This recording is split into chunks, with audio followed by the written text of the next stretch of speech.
Aleluya. Aleluya. Dios les bendiga abundantemente, amados hermanos. Estamos transmitiendo desde la ciudad de Tijuana, Baja California, México, la iglesia Sublime Gracia. Y bueno, vamos a continuar con este tema que es la enseñanza en el hogar. Lo titulamos como la instrucción para la familia o la instrucción en la familia. Y entonces, después de una introducción, hablamos de los resultados de la instrucción. Los resultados vamos a verlos en la medida en que ponemos en práctica la instrucción o la enseñanza en familia. Si nosotros ponemos en práctica los principios bíblicos que nos enseña la Escritura, entonces podremos nosotros en un momento dado ver resultados. La semana pasada hablábamos de sabiduría. Nuestro corazón entenderá sabiduría y no sabiduría humana, no sabiduría de hombres, sino sabiduría de lo alto, sabiduría de Dios.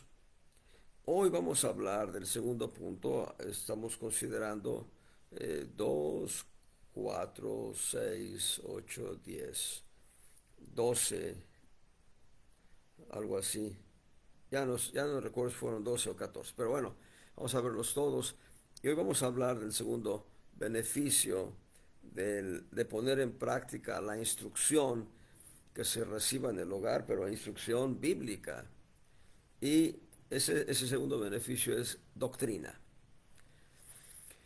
Y la palabra doctrina tiene que ver con principios más profundos que la sabiduría misma. La palabra proverbio, la podemos entender como palabra de sabiduría. Y la sabiduría, ya vimos la semana pasada, nos enseña cómo hacer aquello que ya aprendimos por conocimiento, por instrucción. La sabiduría nos enseña cómo hacerlo para tener los resultados óptimos. Viene a mi memoria nada más en este momento así de bote pronto. Un vecino, estoy hablando desde hace unos 50 años aproximadamente, un vecino empezó a dedicarse a la albañilería y le encomendaron el trabajo de echar una losa de varios metros, muchos metros ahí. Y él puso la parrilla de acero que habría de cargar la losa. Y echó la losa, pero pasados unos días vino un temporal de lluvia y la losa se cayó. No pudo fraguar el cemento. Tuvo que romper parte de la estructura de concreto que sí se había fraguado y volver a colar la losa. Y ese es uno de los problemas. Tal vez le faltó a él un poco más de sabiduría para enfrentar el reto de esa labor.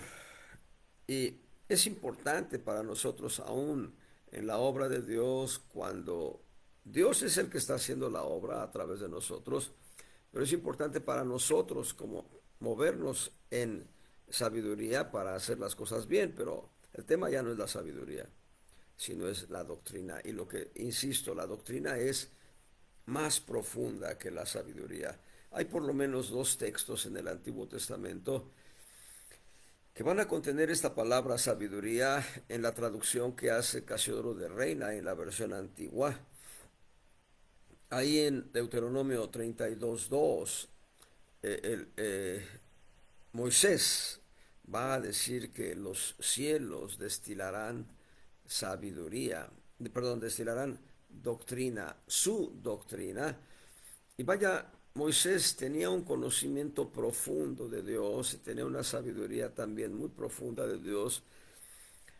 Moisés pudo ver que Dios es Dios de sí y amén, o es de no. Y Dios había considerado que Moisés introdujese al pueblo de Israel a la tierra prometida, pero aquella acción que tomó Moisés de golpear la peña y de golpearla cuando Dios le dijo, tú y Aarón vayan delante del pueblo y hablen a la roca. No dijo golpeen la roca, dijo hablen a la roca. Ahora la revelación de la palabra nos dice en 1 Corintios 10 que la roca que seguía al pueblo de Israel era Cristo. Y debo decirles que la roca que seguía al pueblo de Israel en el desierto es Cristo, de acuerdo a 1 Corintios 10, pero no solo apareció en los 12 desiertos que transitó Israel. Si ustedes se dan cuenta, Jacob en Luz tomó una peña, una piedra, perdón, de testimonio. Yo tengo la impresión de que esa piedra era Cristo. Y cuando Samuel eh, va como profeta y sacerdote frente a la guerra que van a presentar los filisteos contra Israel, Samuel trae una peña, una roca de testimonio, y creo que esa roca es Cristo. Hay varios pasajes que hablan de una peña o una roca. Bueno, Moisés habla que los cielos van a destilar doctrina, porque Moisés pudo conocer a Dios de una manera más profunda de aquel conocimiento que tuvo Israel.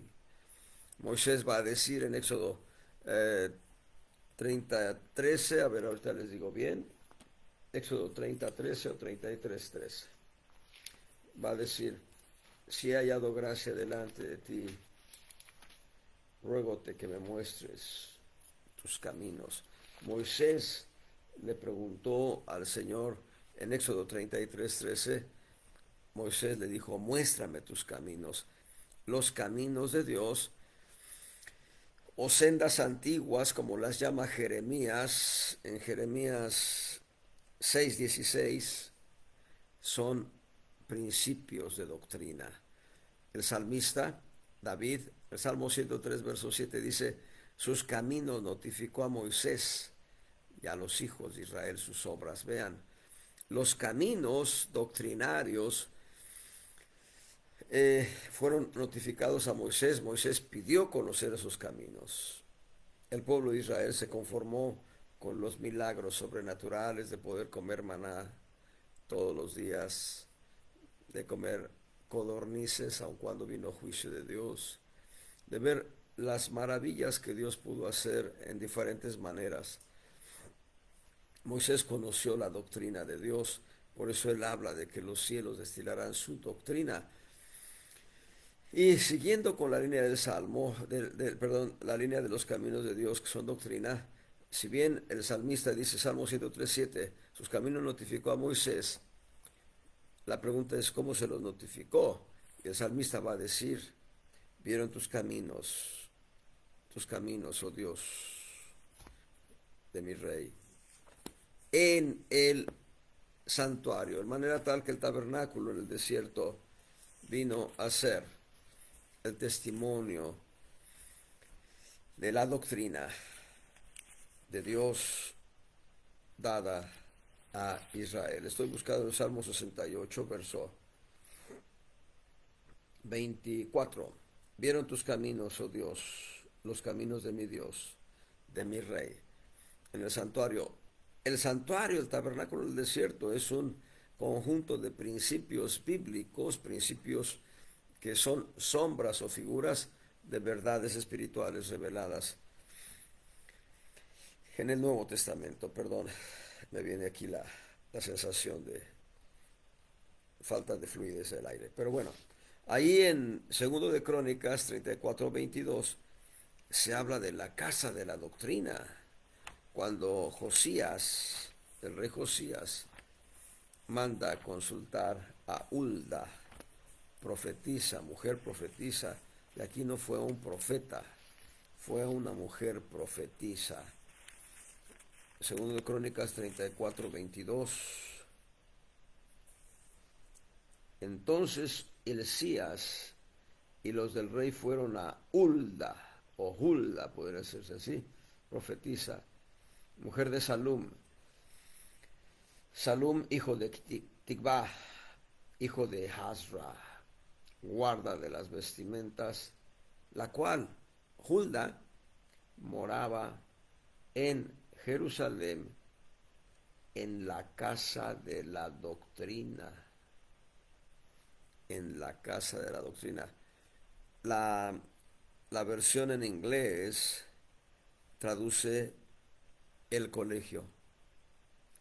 Y tanto casa de la doctrina como colegio nos muestran ya cómo el pueblo de Israel tenía una forma de instruir a la gente que en su momento podían llegar a ser rabinos, o maestros de la palabra de Dios, junto con los sacerdotes y los levitas. Estoy buscando un papel higiénico, Bueno, entonces ya se habla de doctrina en el Antiguo Testamento, pero vamos a avanzar un poco más. Y vamos a ver que el mensaje de Cristo allá en Mateo 7:28, Mateo 7:28, dice, voy a leer desde el verso 27, y fue que como Jesús acabó estas palabras, las gentes se admiraban de su doctrina, porque les enseñaba como quien tiene autoridad y no como los escribas. Perdón, creo que me equivoqué al decir 27, no. Es el verso 28 exactamente, como lo cité, pero a veces ya no me doy cuenta. Bueno, sí, Mateo 7:28. Fue que como Jesús acabó estas palabras, las gentes se admiraban de su doctrina. Y la doctrina de la que está hablando ya este versículo es la suma de principios que Cristo enseñó en el mensaje o el sermón, yo diría la enseñanza doctrinal de la montaña, que va de Mateo 5:1 a Mateo 7:28. Todo ello, todos esos versículos en conjunto, los capítulos completos de Mateo 5, 6 y 7, estos tres capítulos completos, contienen un mensaje promedio, escuchen bien, promedio, en una lectura moderada de 20 a 25 minutos, máximo 28 minutos. Alguien dijo que un predicador malón se toma hasta 2 horas para predicar, un predicador término medio de 1 hora a hora y media, pero un predicador modelo, un predicador excelente, de 20 a 30 minutos. El Señor Jesús era un predicador excelente. Yo diría, Él es el predicador excelente, el modelo a seguir. Yo no tengo medida, a veces me tomo hasta hora y media, sé que en estas transmisiones lo hago por 1 hora y minutos a veces, pero lo hago en razón del tiempo modulado por esta forma de transmitir y no porque yo sea un predicador modelo. Pero bien, ¿qué es lo que encierra de Mateo 5:1 a Mateo 7:27? 48 principios doctrinales de vida para el creyente. Si lo ven con detenimiento, en el mensaje, en la enseñanza doctrinal que el Señor Jesús da en la montaña, había miles de hombres adultos, pero también de mujeres adultas. Ya no voy a segregar ahí entre ancianos y adultos, simplemente había miles. Pero también había miles de jóvenes y de niños. Y el Señor Jesús no dijo, a ver, Andrés, Felipe, tómense a las mujeres y vayan y hagan un grupo para enseñarles. Tómense, Pedro, Juan, tómense a los ancianos y formen un grupo para enseñarles. Y Leví, Mateo, tú junto con Bernabé, digo, con pensemos con Jacobo el menor, con Santiago el menor, vayan, enseñen a los adultos. Y él no hizo grupos, no hizo, el Señor Jesús no hizo grupos para enseñar por separado a cada uno. Tal vez esto sea práctico por ganar la atención de la gente, pero no porque sea un modelo bíblico a seguir. Porque ¿quién asignaba el mensaje a los corazones? El Espíritu Santo. El Señor Jesús daba el mensaje, un mensaje universal, un mensaje amplio, pero cada uno recibía conforme a la necesidad del corazón el mensaje, y tal vez no todos tenían la capacidad para memorizar estos 48 principios. Gracias a Dios por Mateo, el apóstol Mateo, que nos deja en el Evangelio esta enseñanza preciosa, la enseñanza doctrinal de la montaña. Entonces encontramos que estos 48 principios de vida sirven para edificar nuestra vida personal y de la familia, de la iglesia local y de la iglesia universal. Y este mensaje o enseñanza fue dado en forma general, sin distinguir grupo alguno. Ancianos, adultos, jóvenes, niños, mujeres, etcétera, recibieron el mismo mensaje, y el Espíritu Santo revelaba a cada uno la porción de alimento espiritual o doctrina que requerían. Allá en Mateo 22:33,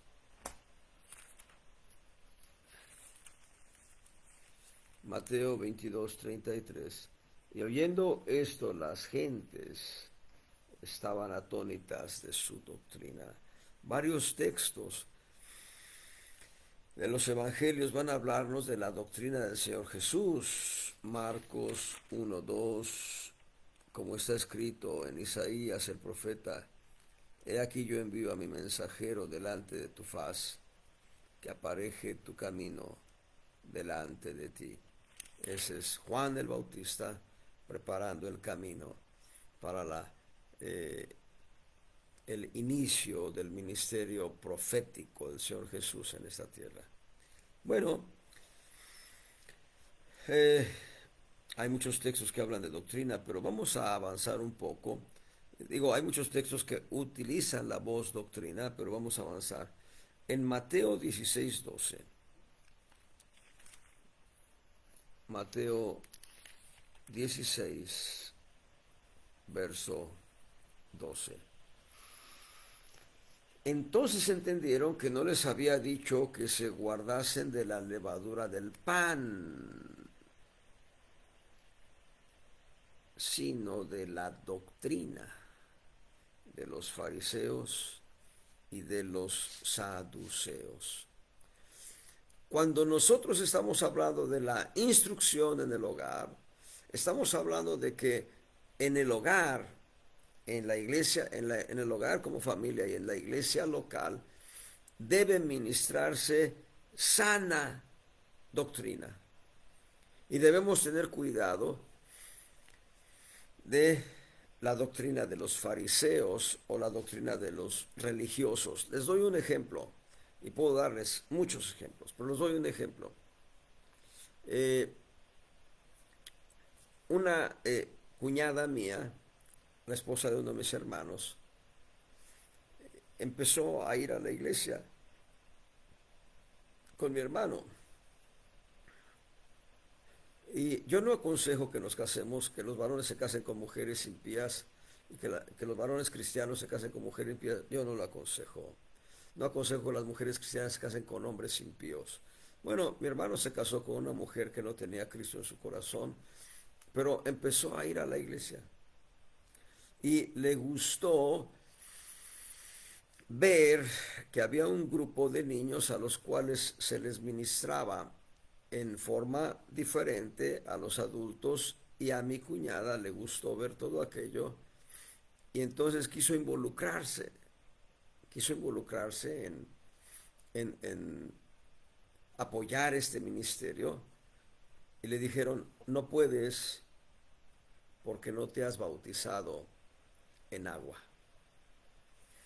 Y bueno, ahí hay un error, es un error de doctrina, pero hay otro error que fue por omisión, ese fue por expresión de palabras, pero hay otro error que fue por omisión.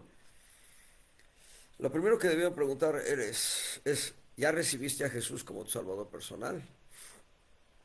De ser la respuesta positiva, no tenía impedimento para poder ayudar.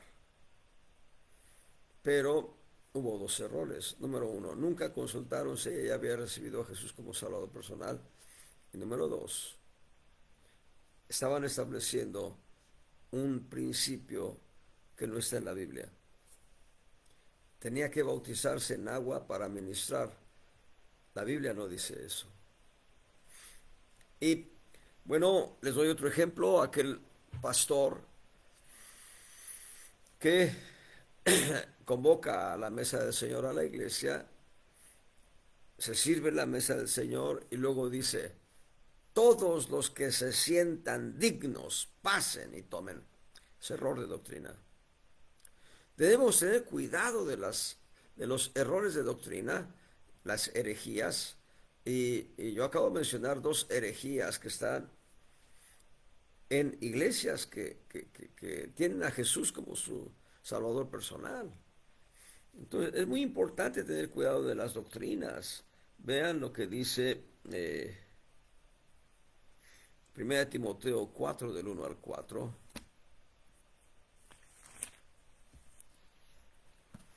Primera Timoteo capítulo 4, versos 1 al 4. Pero el Espíritu Santo, dice manifiestamente que los venideros tiempos algunos apostatarán de la fe. Apostatar significa que caminando con Cristo se le da la espalda a Cristo y se va uno lejos. Algunos apostatarán de la fe escuchando a espíritus de error y a doctrinas de demonios, que con hipocresía hablarán mentira, teniendo cauterizada la conciencia, que prohibirán casarse y mandarán abstenerse de las viandas que Dios crió, para que con acciones de gracias participasen de ellas los fieles y los que han conocido la verdad. Porque todo lo que Dios creó es bueno, y nada hay que desechar, tomándose con acción de gracias. El Espíritu Santo manifiestamente dice que algunos van a apostatar de la fe escuchando doctrinas de error y de demonios. Espíritus de error y doctrinas de demonios. Así que el resultado de la instrucción en la casa no debe llevarnos a este tipo de herejías, sino el resultado de la instrucción en la casa debe llevarnos a doctrina sana, doctrina limpia, que siempre se sustentará en la enseñanza propiamente hablando de la Escritura. Los judíos tenían un procedimiento para la institución de rabinos, y ese procedimiento se daba de la siguiente manera. Traían a los niños pequeños a la sinagoga y les enseñaban la Torá, la ley. Claro, estos niños pequeños ya habían sido instruidos en la Torá, en la ley, por sus padres. Venían a la sinagoga a afirmar el conocimiento que sus padres les habían enseñado, y los rabinos que veían que algunos niños destacaban, los separaban, y a los niños, al resto de los niños los regresaban a sus hogares para que continuaran aprendiendo sus oficios, los oficios de sus padres. Y a los grupos que habían separado les seguían enseñando la Torá, la ley. Y al ir destacando más niños o ya jóvenes, separaban a los que destacaban y a los demás los mandaban a sus hogares para que continuasen aprendiendo sus oficios, pero los que estaban siendo separados los iban preparando en el conocimiento de la ley, la Torá, y esto les llevaba a ser rabinos. Debo decirles que la palabra rabino, si bien es una palabra hebrea, rabí, rabino, raboní, por mencionar solo tres voces de una sola declinación, son de origen hebreo, pero se utilizan en el Nuevo Testamento. Al Señor Jesús se le llamó rabí y raboní también. Los rabinos no necesariamente son levitas. Los rabinos no necesariamente son sacerdotes. Paréntesis. Los sacerdotes descendientes de Aarón y los levitas descendientes de Leví estaban obligados a conocer la ley, la Torá. Estaban obligados a conocerla y a propagarla entre el pueblo de Israel. Pero los rabinos eran gente ajena a la tribu de Leví, ajena a la genealogía de Aarón, a la descendencia más bien de Aarón, que habían entendido la ley y la podían explicar también. En el Nuevo Testamento hay, si mal no recuerdo, 7 diferentes maneras de distinguir a los maestros de la ley. No recuerdo ahorita cómo eran todos. Estaban los rabinos o rabís, a quienes también se les podía. Ahí estaban los doctores de la ley, estaban el didáscalos, el paidagogos, estaba ahorita me acuerdo uno, Matatai, olvidé el nombre, pero se le llama padre de familia en el texto bíblico. Sin embargo, ahí se distingue por el que enseñaba la ley, uno de los niveles de maestro en la familia. Y todos ellos debían llegar a un punto en el que enseñasen la Torá, enseñasen la ley de Dios. Vean lo que dice Marcos 12:38. Marcos 12:38. Y les decía en su doctrina, Cristo les decía en su doctrina, guardaos de los escribas que quieren andar con ropas largas y aman las salutaciones en las plazas. Esto habla de la apariencia. Nosotros como cristianos debemos ser muy cuidadosos de cómo nos conducimos. Hay quienes quieren presumir todo el conocimiento que tienen de la palabra de Dios. Y nosotros no debemos conducirnos así. Tampoco debemos utilizar el conocimiento de la palabra de Dios para contender con la gente. Hay gente que no comprende la sana doctrina y hay gente que se aferra a herejías. Hay que dejarlos. Hay que esperar que el Espíritu Santo les revele el consejo de Dios.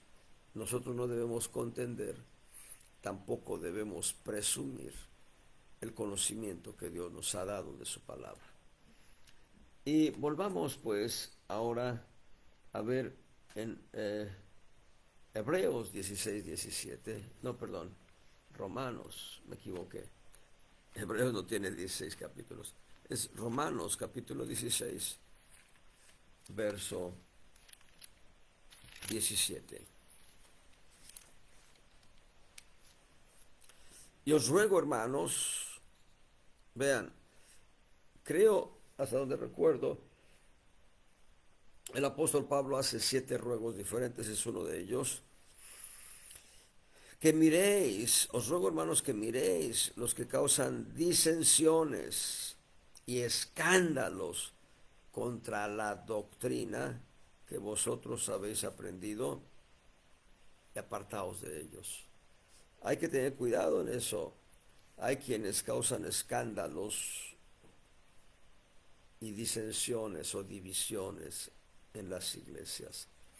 Hay que tener cuidado de ellos y hay que apartarlos a ellos, o nosotros apartarnos como iglesia, todos apartarnos de ese tipo de gente para evitar la contaminación. En Efesios 4:14,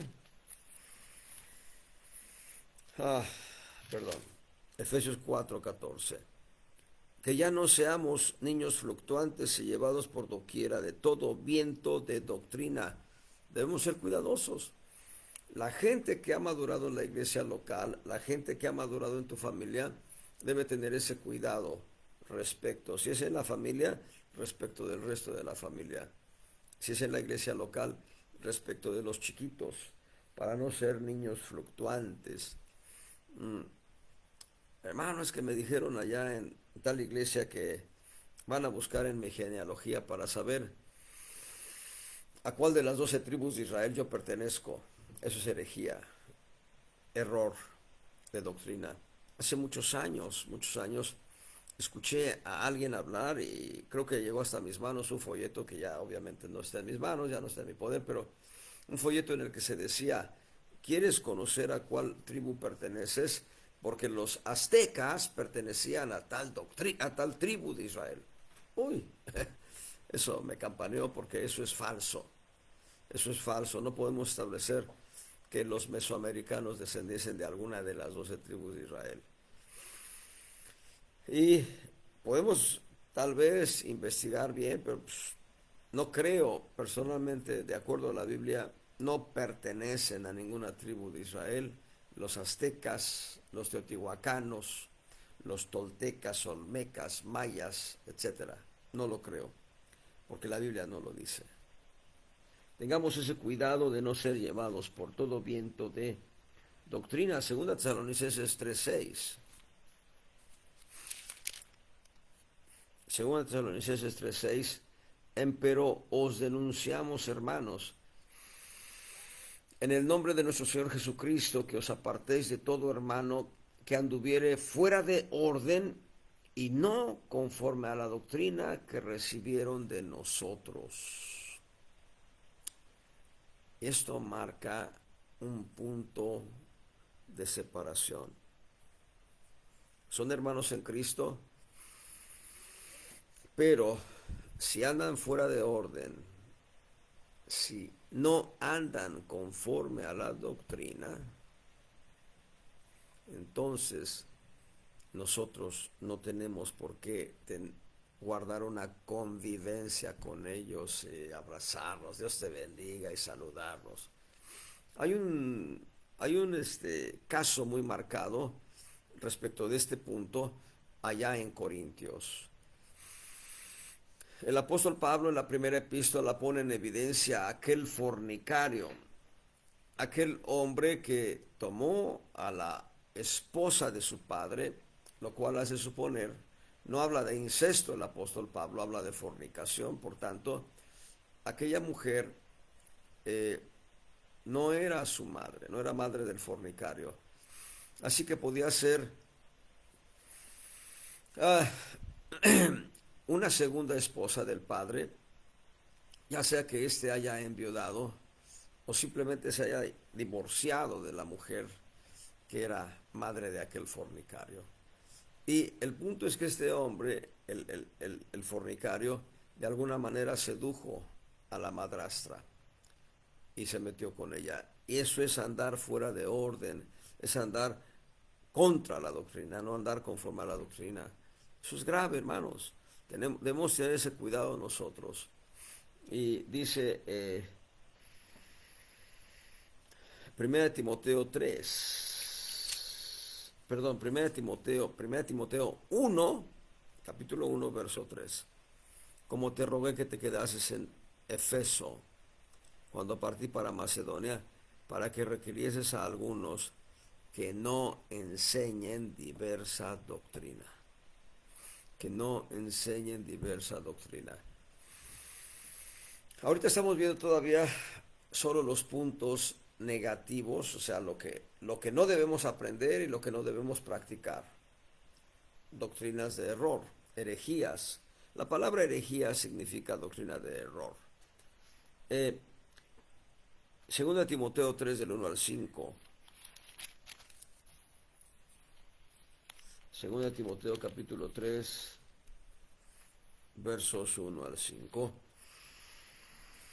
Eso también sepas que en los postreros días vendrán tiempos peligrosos, que habrá hombres amadores de sí mismos, avaros, vanagloriosos, soberbios, detractores, desobedientes a los padres, ingratos, sin santidad, sin afecto, desleales, calumniadores, destemplados, crueles, aborrecedores de lo bueno, traidores, arrebatados, hinchados, amadores de los deleites más que de Dios.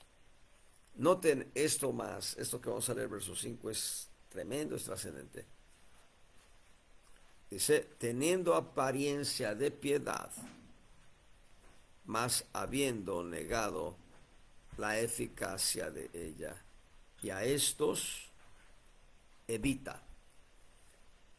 El apóstol Pablo está hablando de gente dentro y fuera de la iglesia. La gente que está fuera de la iglesia, bueno, es evidente que no están buscándonos, pero la gente que está dentro de la iglesia y que está caminando en cualquiera de esos principios de error, debemos evitarlos, no convivir con ellos. ¿Cuál doctrina entonces debemos recibir? ¿Cuál doctrina se va a desarrollar si nosotros damos la instrucción correcta en casa? Bueno, veamos ahí en Hechos 2:42. Hechos 2:42.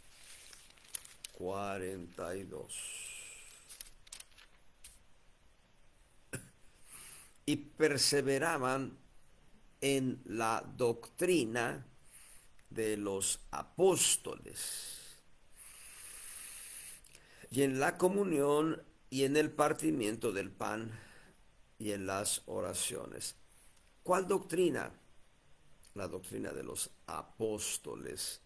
Y partamos de la doctrina de los apóstoles que caminaron con el Señor Jesús y continuemos con la doctrina de los apóstoles de la resurrección del Señor Jesús. La doctrina de los apóstoles que caminaron con el Señor Jesús, bueno, evidentemente está el Evangelio de Mateo, está el Evangelio de Juan, están las dos epístolas del apóstol Pedro, las tres epístolas del apóstol Juan y el libro de Apocalipsis, todos ellos libros escritos por apóstoles del Cordero, apóstoles que caminaron con el Señor Jesús. A textos doctrinales de apóstoles de la ascensión, apóstoles que Cristo dio a la iglesia después de que Él ascendió al cielo. Bueno, todas las epístolas paulinas, Romanos, Primera y Segunda de Corintios, Gálatas, Efesios, Filipenses, Colosenses, Primera y Segunda de Tesalonicenses, las llamadas epístolas pastorales, Primera y Segunda de Timoteo, Tito, Filemón, la epístola a los Hebreos. Hay dos epístolas más. He oído de que son apóstoles y me parece que sí. La epístola de Santiago, el hermano del Señor Jesús, y la epístola de Judas, el hermano del Señor Jesús. Ambas epístolas serían atribuidas a dos apóstoles de la ascensión del Señor Jesús. Ahí está envuelta toda la doctrina para nosotros, pero nos falta todavía citar dos evangelios. El evangelio de Marcos. Juan Marcos fue sobrino del apóstol Pedro y también fue pariente de Bernabé. Y Juan Marcos, se dice, fue quien escribió el primero de los 4 evangelios. Es un evangelio muy interesante en su contenido. Nos describe a Jesús el becerro o perfecto sacrificio delante de Dios. Nos describe a Jesús el que está orientado a la meta, que es el trono, aunque este camino al trono pase por la cruz. Y el Evangelio de Lucas, un hombre que no conoció al Señor Jesús. Tanto Mateo, Marcos, Mateo, Marcos y Juan. No estoy muy seguro de si Marcos, pero creo que sí. Como Pedro, ya mencioné a Juan, y obviamente Santiago y Judas, los hermanos del Señor Jesús, conocieron al Señor Jesús, vieron su ministerio. Pedro y Juan caminaron junto al Señor Jesús desde el inicio de su ministerio hasta el final. Ellos son gente que fue un testimonio vivo de quién es Jesús, el Hijo del Hombre. Pero Lucas conoció de Jesús cuando Pablo vino a Troas, de acuerdo a Hechos 16. Se encontraron en Troas. El apóstol Pablo conoció a Lucas, Lucas conoció al apóstol Pablo. El apóstol Pablo evangelizó a Lucas. Lucas entregó su vida a Cristo, reconoció en Jesús su Salvador personal y a partir de ahí dice, bueno, quiero conocer más de él. Así que Lucas se embarcó junto con Pablo y el equipo apostólico de Pablo. Lucas se embarca con él para llegar a Macedonia, específicamente a Filipos, la primera una colonia del territorio de Macedonia. Y Lucas no se queda ahí, Lucas continuó, Lucas caminó muchos viajes con el apóstol Pablo, pero Lucas lo que estuvo haciendo fue investigar. Y todo aquel que había conocido al Señor Jesús les preguntaba, Lucas le preguntaba a ellos, les preguntaba sobre el Señor Jesús. Y Lucas estructura el evangelio que lleva su nombre, y no solo eso, el libro de los Hechos, que es todo un documento glorioso, porque en él se describe el desarrollo de la iglesia y el modelo que debemos seguir nosotros en las iglesias locales hoy en día. Cuando nosotros agregamos algo ajeno a la Escritura, estamos caminando en error. Nosotros debemos apegarnos al modelo del Nuevo Testamento que nos da para la iglesia local. Es importante esto. Y entonces nosotros debemos seguir la doctrina de los apóstoles, pero hoy en día hay apóstoles. Hay quienes dicen que no hay apóstoles. Bueno, fíjense bien este ejercicio que les voy a decir para continuar luego. Una mano sin el dedo pulgar es una mano débil en un 40%. El pulgar hace una función de pinza y de ancla muy interesante. Y el pulgar es una figura del apóstol. Hay quienes dicen que ya no hay profetas. Bueno, pues quiten el apóstol y el profeta y con 3 dedos la mano es casi inútil.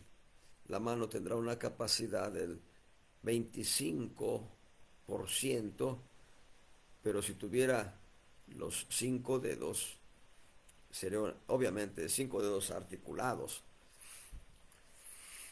Como herramienta la mano sería excelente. Prefigurando apóstol y profeta en estos 2 dedos, el pulgar y el índice, encontramos la gran deficiencia que tienen algunas iglesias por no querer entender que hoy en día hay apóstoles, profetas, evangelistas, pastores y doctores o maestros de la palabra.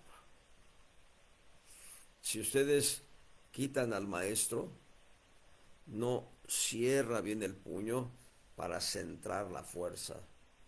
Son 5 ministerios, no son 4, no son tres, y no estoy haciendo la señal de la cruz, porque estoy omitiendo, diríamos, el apóstol y el profeta, no son tres. Hay quienes no quieren al evangelista tampoco y se quedan con el pastor y el maestro nada más. Una inutilidad total. Son 5 ministerios. Hoy en día hay verdaderos apóstoles, tal cual existen falsos apóstoles. Hoy en día hay verdaderos y auténticos profetas, así como hay falsos profetas. Y hay verdaderos y auténticos evangelistas, pastores y maestros, pero también hay falsos evangelistas, y hay falsos pastores, y hay falsos maestros. Entonces, debemos tener la sana doctrina que nos dan los apóstoles. Hechos 13:12. Hechos 13, verso 12. Entonces el procónsul Sergio, entonces el procónsul, viendo lo que había sido hecho, creyó, maravillado de la doctrina del Señor. Y aquí la palabra Señor, Kyrios, Adonai del hebreo, Kyrios en griego, se refiere al Señor Jesús, obviamente. La doctrina del Señor Jesús. Hebreos 6, versos 1 y 2, nos da un índice doctrinal que debemos conocer, que todo cristiano, todo creyente en Cristo debe conocer. Hebreos 6, versos 1 y 2. En Hebreos 5:14 se dice que esto es leche espiritual. Hebreos 6, 1 y 2 es leche espiritual. Por tanto, dejando la palabra del comienzo en la doctrina de Cristo, vamos adelante a la perfección, no echando otra vez el fundamento del arrepentimiento de las muertas y de la fe en Dios, y de la doctrina de bautismos, y de la imposición de manos, y de la resurrección de los muertos, y del juicio eterno. ¿Ven? Una estructura de 7, la séptuple doctrina, leche, la fórmula de la séptuple doctrina, leche. Estos 7 principios en realidad son 7 diferentes enseñanzas doctrinales que todo cristiano debe conocer. Y cuando digo debe, estamos hablando de una obligación. Y esos principios deben enseñarse en la casa, y si no se tienen en la casa, deben enseñarse en la iglesia para que la familia y la iglesia local crezcan en salud.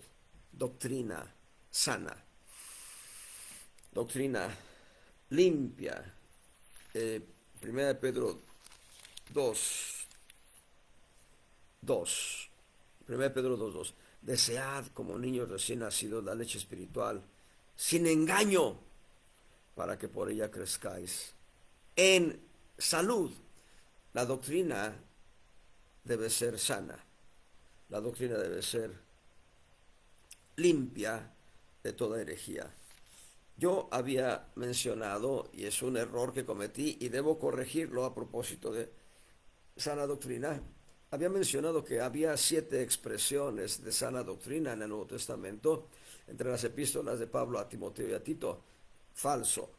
Me equivoqué, les ofrezco disculpas, les pido que me perdonen, corrijan que no son 7 expresiones, no son 7 expresiones de sana doctrina, son 4 expresiones de sana doctrina. Vamos a verlas en 1 Timoteo 1:10. 1 Timoteo 1:10.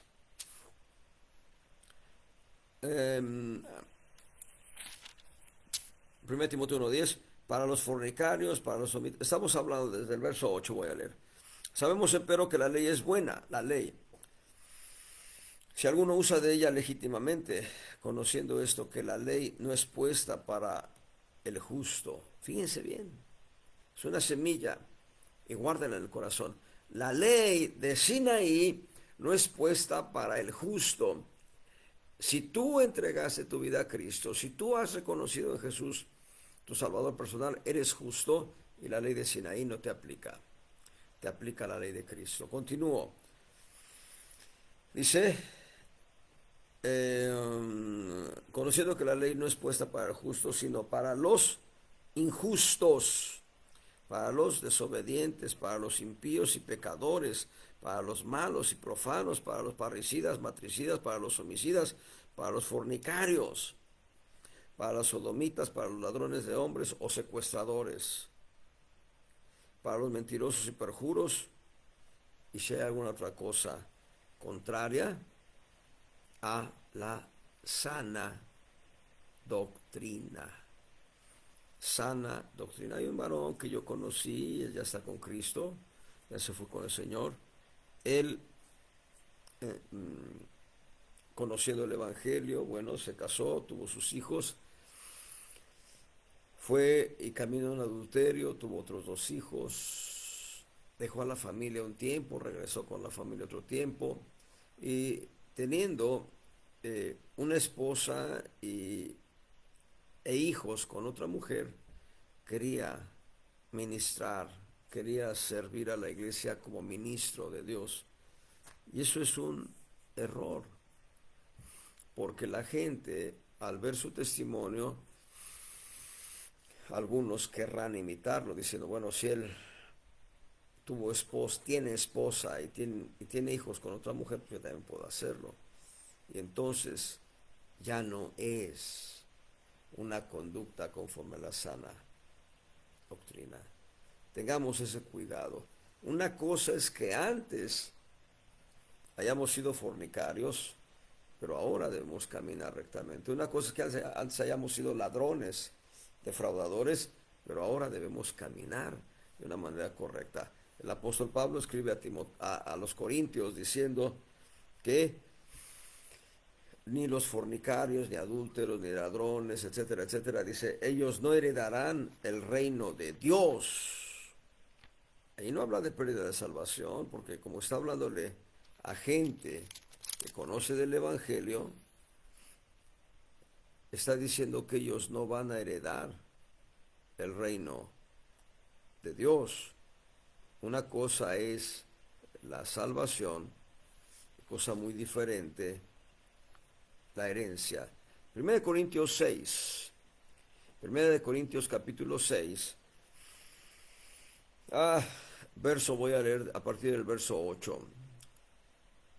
Empero vosotros hacéis la injuria y defraudáis, y esto a los hermanos. Vean, ya no solo defraudaban a la gente sin Cristo, defraudaban a los santos dentro de la iglesia local. Verso 9, ¿no sabéis que los injustos no poseerán el reino de Dios?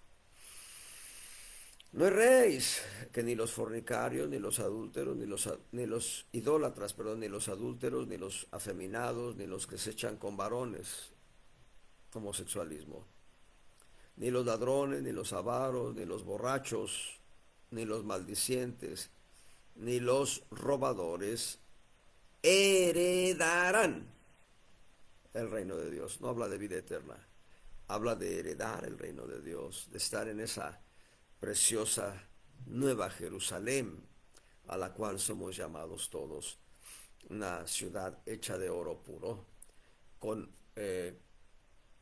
paredes o muros de piedras preciosas, con perlas en las puertas, una ciudad gloriosa, gloriosa. A ella somos llamados. Estos que se comportan así, teniendo a Jesús como Salvador personal, no van a heredar. Van a estar en algún lugar cerca del cielo, en un rincón cerca del cielo. En un rincón del cielo van a estar, pero no en la ciudad celestial. Verso 11. Y esto erais algunos, ya eran, pero ya no lo sean ahora. Eran antes de conocer a Cristo, no lo sean ahora que conocen a Cristo. Mas ya sois lavados, ya sois santificados, ya sois justificados en el nombre del Señor Jesús y por el Espíritu de nuestro Dios. Así que el primer principio de la sana doctrina es para que distingamos cómo es nuestra conducta. los proverbios, la palabra de sabiduría, la instrucción correcta y adecuada dentro del hogar va a llevarnos a practicarlo para entender doctrina en el corazón.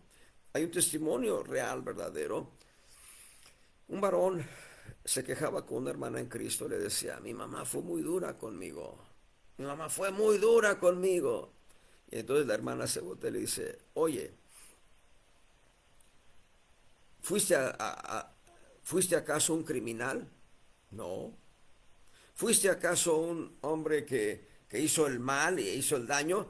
No. Entonces agradecele a tu mamá que fue muy dura contigo, porque era una mujer cristiana tu madre. ¿Ya? Lo cayó por completo. Porque la instrucción va a requerir de disciplina cuando sea necesario. Pero la disciplina empieza por instrucción, enseñanza, conocimiento, aplicación práctica del conocimiento. Ya cuando no hay aplicación práctica del conocimiento, la vara sacudiendo el polvo en la espalda. Y hay una segunda referencia a sana doctrina, segunda de Timoteo 4:3. Segunda de Timoteo 4, verso 3. Dice ahí, porque vendrá tiempo cuando no sufrirán la sana doctrina antes, teniendo comezón de oír, se amontonarán maestros conforme a sus concupiscencias y apartarán de la verdad el oído y se volverán a las fábulas. En el verso 2, debí leerlo antes, que prediques la palabra, que inces a tiempo y fuera de tiempo, redarguye, reprende, exhorta con toda paciencia y doctrina, paciencia y doctrina, porque vendrá tiempo cuando no sufrirán la sana doctrina. Teniendo comezón de oír, se irán en pos de Krishna, en pos de Buda, en pos de herejías, por no querer sufrir la sana doctrina. La sana doctrina va a llevarnos a abstenernos de algunas prácticas que son propias de la herejía. Pero la sana doctrina, perdón, la sana doctrina va a llevarnos ay, me equivoqué, por rascarme el oído. La sana doctrina va a llevarnos a abstenernos de prácticas que se hacían en el mundo, que se practican en el mundo, que se practican en algunas iglesias cristianas, prácticas que son de error. He mencionado mucho sobre lo que es Navidad, que no es de Cristo, es error de doctrina, la Navidad. He mencionado mucho el tema de la Semana Santa, celebración que no es congruente con los principios bíblicos. Pero, ¿qué me dicen de la celebración de los 15 años? Hagamos ahora un vals y ahora el pastor va a bailar el vals con la quinceañera.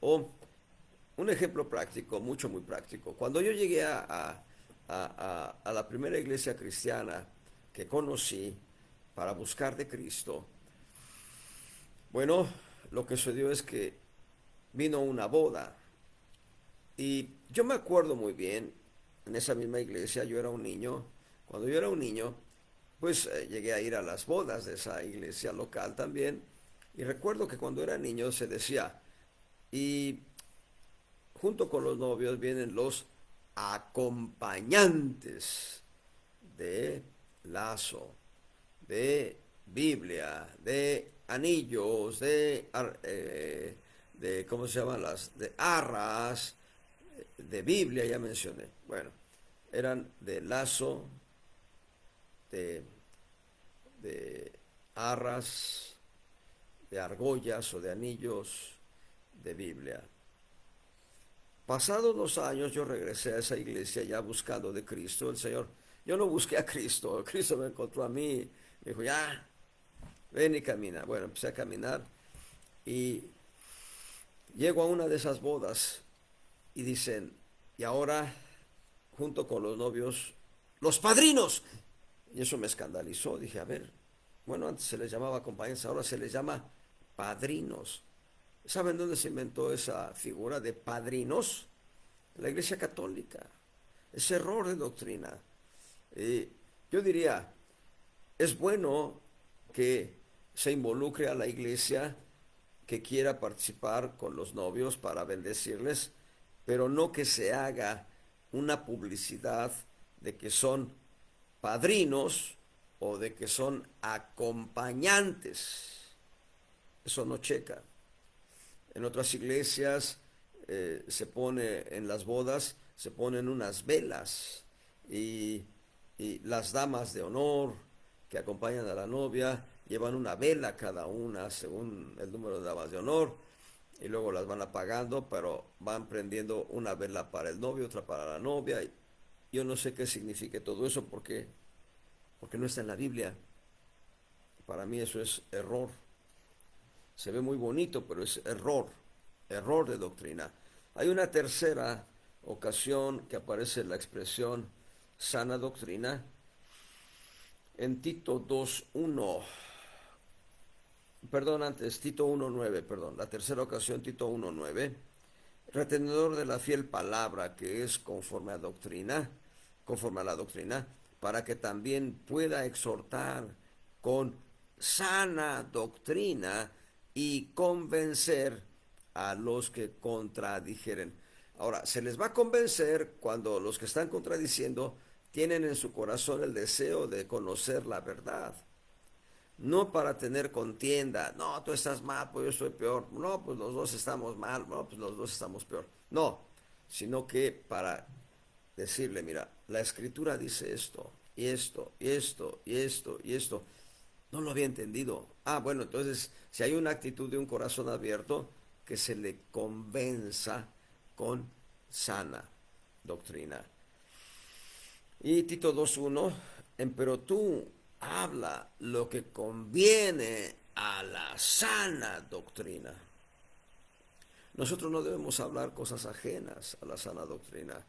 Yo le pido perdón a Dios por todo aquello que yo haya hablado, que tenga principios de herejía, de error, de levadura, porque la iglesia sea establecida en sana doctrina, doctrina sana.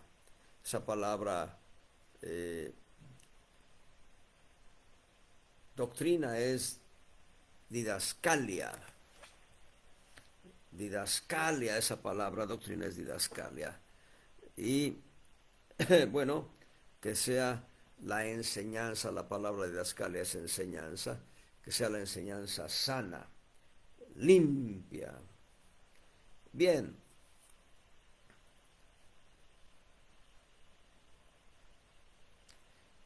Vamos a ver qué dice 1 Timoteo 4:6.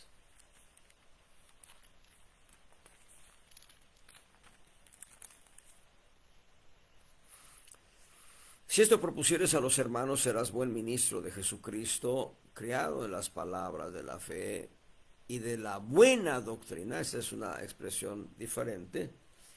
De la buena doctrina, la cual has alcanzado.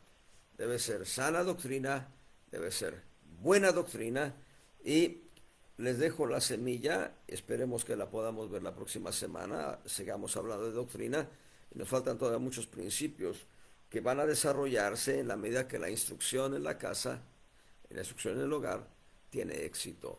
Pero les dejo la semilla. 7 veces la expresión, esto sí, 7 veces la expresión, palabra fiel. 6 veces, perdón, 6 veces vamos a encontrar la palabra fiel y una más, la expresión palabra sana. Pero el significado de sano en ese contexto es haios, perdón, es kugies, Who is. Ah, no, no, otra vez. Who is. Who is. Who is, pero es con H. Hugies. Who is. Y esa palabra who is significa, entre otros conceptos, además de sanidad en el cuerpo, saludable, significa verdad en doctrina, entera, completa, perfecta. Así que vamos a aplicarla para completar 7 veces la palabra palabra fiel, la expresión palabra fiel. Esperemos poderlas por lo menos enunciar la próxima semana. Y ya hemos hablado de la herejía, solamente un remache al clavo tal vez la próxima semana, en contra obviamente de la herejía. Les digo algo, la palabra herejía, entre otros significados del texto original griego, la palabra herejía significa desunión. Es decir, la herejía provoca división en la iglesia. Bueno, ahí voy a parar por hoy, pero esperemos ver la próxima semana, todavía dentro de este punto número 2, el tema de palabra fiel. Dios les bendiga abundantemente, amados hermanos.